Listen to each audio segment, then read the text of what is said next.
তৃণমূল কংগ্রেসের তরফ থেকে সোশ্যাল মিডিয়ায় পোস্ট করা হয়েছে, আপনারা সেই পোস্ট শুনলেন। অভিষেক বন্দ্যোপাধ্যায়ের বক্তব্য আপনারা শুনলেন, আর আপনাদের এবার শুনে যে গতকাল বিরোধী দলনেতা শুভেন্দু অধিকারীর এই প্রসঙ্গে তার কি বক্তব্য শুনবো।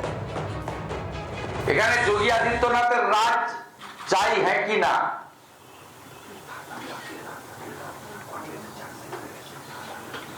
এদের তো জমা নিয়ে খরচ করে দেওয়া উচিত ছিল সঙ্গে সঙ্গে। এবং ফর্মুলা একটাই উত্তরপ্রদেশ, ফর্মুলা একটাই চন্দ্রবাবু নাইডু, ফর্মুলা একটাই হেমন্ত বিশ্ব শর্মা, ফর্মুলা একটাই দেবেন্দ্র ফাডনবিস, জমা নাও আর খরচ করো। আমি বলবো ধরকর্তা মারো ফেরেক, মানে যা বুঝার বুঝলেন। আমরা গোটা বিষয় নিয়ে কথা বলবো। মৌমিতা চক্রবর্তী সরাসরি প্রতিনিধি রয়েছেন আমাদের সঙ্গে। মৌমিতা, একদিকে যেখানে তৃণমূল কংগ্রেস অপরাজিত বিলের পক্ষে সওয়াল করছেন, বিরোধী দলনেতা তিনি আবার দাওয়াই দিচ্ছেন উত্তরপ্রদেশ মহারাষ্ট্র ফর্মুলার কথা তিনি বলছেন দর্শকদের জমা নাও খরচ করো, সব মিলে কি জানা যাচ্ছে?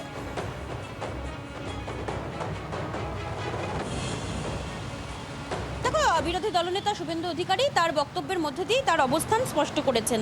গতকাল নির্দিষ্ট করে তিনি যখন দুর্গাপুর রাজগঞ্জ এই দুটো ঘটনার উল্লেখ করছিলেন, বেশ কিছু ছবি দেখাচ্ছিলেন, বেশ কিছু ভিডিও দেখাচ্ছিলেন, তার পরিপ্রেক্ষিতে গত এক বছরেরও বেশি সময় ধরে রাজ্যে বেড়ে চলা নারী নির্যাতনের খতিয়ান দিচ্ছিলেন তিনি। এবং সেই সময় শুভেন্দু অধিকারী বিরোধী দলনেতা তিনি বলছেন এক্ষেত্রে আর কোনো রকম রেওয়াত করা যাবে না ধর্ষকদের, তাদের জন্য একটাই দাওয়াই, একটাই ট্রিটমেন্ট হওয়া উচিত, যেটা যোগী রাজ্য অর্থাৎ উত্তরপ্রদেশ, যেটা বিজেপি শাসিত রাজ্য, সেখানে হচ্ছে, বা মহারাষ্ট্রে হচ্ছে, হেমন্ত বিশ্ব শর্মা আসামের ক্ষেত্রে করছেন, যে ধর্ষকদের জমা নাও আর খরচ করো। সেই ক্ষেত্রে যখন ফের শুভেন্দু অধিকারী রাজ্যের বিরোধী দলনেতা, তাকে জানতে চাওয়া হয় যে তিনি ক্যাপিটাল পানিশমেন্টের মতো পানিশমেন্টকে সমর্থন করেন কিনা, কারণ আমরা দেখেছি ধর্ষণের ঘটনা যখনই ঘটেছে তখন ক্যাপিটাল পানিশমেন্টের পক্ষে সওয়াল করেছে একটা অংশ, কিন্তু একই রকমভাবে সেই ক্যাপিটাল পানিশমেন্টের ক্ষেত্রেও অন্য একটি অংশ অর্থাৎ বেশ কিছু মানবাধিকার সংগঠন, বেশ কিছু বুদ্ধিজীবী তারা তার বিরোধিতা করেন।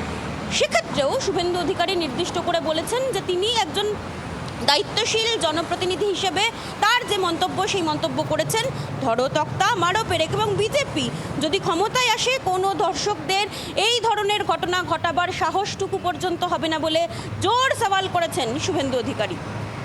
মৌমিতা, ধন্যবাদ তোমাকে। বাংলার আওয়াজ, বাঙালির আবেগ, জি 24 ঘন্টা।